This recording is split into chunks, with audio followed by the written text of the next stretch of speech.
شروع اللہ کا نام لے کر جو بڑا مہربان نہایت رحم والا ہے۔ جو چیزیں آسمانوں میں ہیں اور جو چیزیں زمین میں ہیں سب اللہ کی تسبیح کرتی ہیں، اور وہ غالب ہے، حکمت والا ہے۔ وہی تو ہے جس نے کفار اہل کتاب کو پہلی لشکر کشی پر ہی ان کے گھروں سے نکال دیا۔ مسلمانوں، تمہارے خیال میں بھی نہ تھا کہ وہ نکل جائیں گے، اور وہ لوگ یہ سمجھے ہوئے تھے کہ ان کے قلعے ان کو اللہ کے عذاب سے بچا لیں گے، مگر اللہ نے ان کو وہاں سے آ لیا جہاں سے ان کو گمان بھی نہ تھا، اور اس نے ان کے دلوں میں دہشت ڈال دی کہ اپنے گھروں کو خود اپنے ہاتھوں اور مومنوں کے ہاتھوں سے اجاڑنے لگے۔ تو اے بصیرت کی آنکھیں رکھنے والو، عبرت حاصل کرو۔ اور اگر اللہ نے ان کے بارے میں جلا وطن کرنا نہ لکھ رکھا ہوتا تو ان کو دنیا میں بھی عذاب دے دیتا، اور آخرت میں تو ان کے لیے آگ کا عذاب تیار ہے ہی۔ یہ اس لیے کہ انہوں نے اللہ اور اس کے رسول صلی اللہ علیہ وآلہ وسلم کی مخالفت کی، اور جو شخص اللہ کی مخالفت کرے تو اللہ اسے سخت عذاب دینے والا ہے۔ مومنوں، کھجور کے جو درخت تم نے کاٹ ڈالے یا ان کو ان کی جڑوں پر کھڑا رہنے دیا، سو یہ اللہ کے حکم سے تھا، اور اس سے مقصود یہ تھا کہ وہ نافرمانوں کو رسوا کرے۔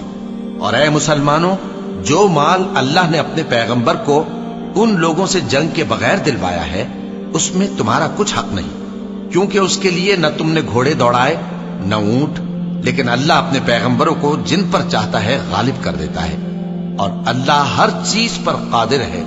جو مال اللہ نے اپنے پیغمبر صلی اللہ علیہ وآلہ وسلم کو بستیوں والوں سے دلوایا ہے وہ اللہ کے اور پیغمبر کے اور پیغمبر کے قرابت والوں کے اور یتیموں کے اور حاجت مندوں کے اور مسافروں کے لیے ہے، تاکہ جو لوگ تم میں دولت مند ہیں انہی کے ہاتھوں میں نہ گردش کرتا رہے، اور جو چیز تم کو پیغمبر صلی اللہ علیہ وآلہ وسلم دیں وہ لے لو، اور جس سے منع کریں اس سے باز رہو، اور اللہ سے ڈرتے رہو، بے شک اللہ سخت عذاب دینے والا ہے۔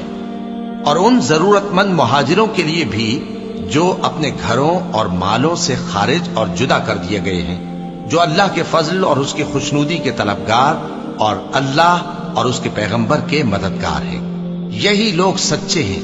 اور ان لوگوں کے لیے بھی جو مہاجرین سے پہلے اس گھر یعنی مدینے میں مقیم ہیں اور ایمان میں مضبوط ہیں، اور جو لوگ ہجرت کر کے ان کے پاس آتے ہیں وہ ان سے محبت کرتے ہیں، اور جو کچھ ان کو ملا اس سے اپنے دل میں کچھ خواہش اور خلش نہیں پاتے، اور ان کو اپنی جانوں پر مقدم رکھتے ہیں خواہ وہ خود بھی فاقے سے ہوں۔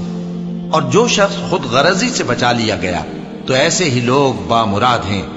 اور ان کے لیے بھی جو ان مہاجرین کے بعد آئے اور دعا کرتے ہیں کہ اے پروردگار، ہمارے اور ہمارے بھائیوں کے جو ہم سے پہلے ایمان لائے ہیں گناہ معاف فرما، اور مومنوں کی طرف سے ہمارے دل میں کینہ و حسد نہ پیدا ہونے دے۔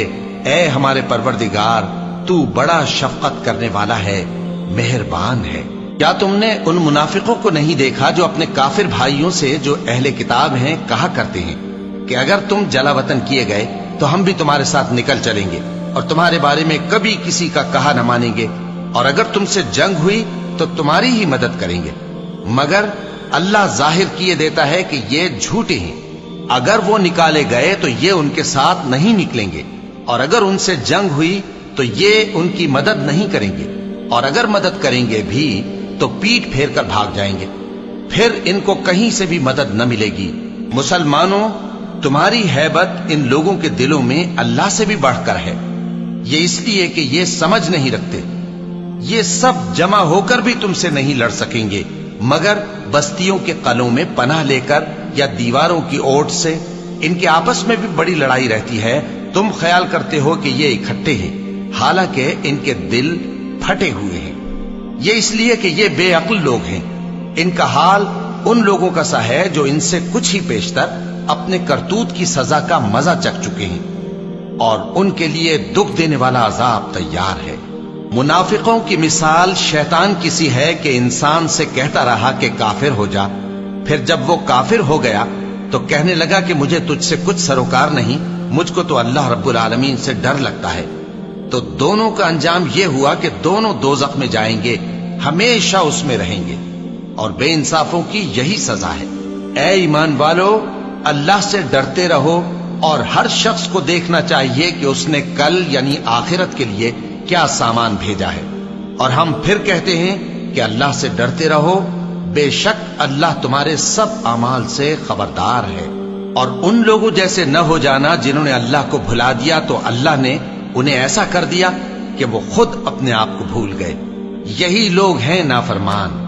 اہل دوزخ اور اہل بہشت برابر نہیں، اہل بہشت ہی کامیابی حاصل کرنے والے ہیں۔ اگر ہم یہ قرآن کسی پہاڑ پر نازل کرتے تو تم اس کو دیکھتے کہ اللہ کے خوف سے دبا اور پھٹا جاتا ہے۔ اور یہ مثالیں ہم لوگوں کے لیے بیان کرتے ہیں تاکہ وہ غور کریں۔ وہی اللہ ہے جس کے سوا کوئی معبود نہیں، پوشیدہ اور ظاہر کا جاننے والا، وہ بڑا مہربان ہے، نہایت رحم والا ہے۔ وہی اللہ ہے جس کے سوا کوئی عبادت کے لائق نہیں، بادشاہ حقیقی، ہر عیب سے پاک، سلامتی دینے والا، امن دینے والا، نگہبان، غالب، زبردست، بڑائی والا۔ اللہ مشرکوں کے شرک سے پاک ہے۔ وہی اللہ تمام مخلوقات کا خالق، ایجاد و اختراع کرنے والا، صورتیں بنانے والا، اس کے سب اچھے سے اچھے نام ہیں۔ جتنی چیزیں آسمانوں اور زمین میں ہیں سب اس کی تسبیح کرتی رہتی ہیں، اور وہ غالب ہے، حکمت والا ہے۔ صدق اللہ العظیم۔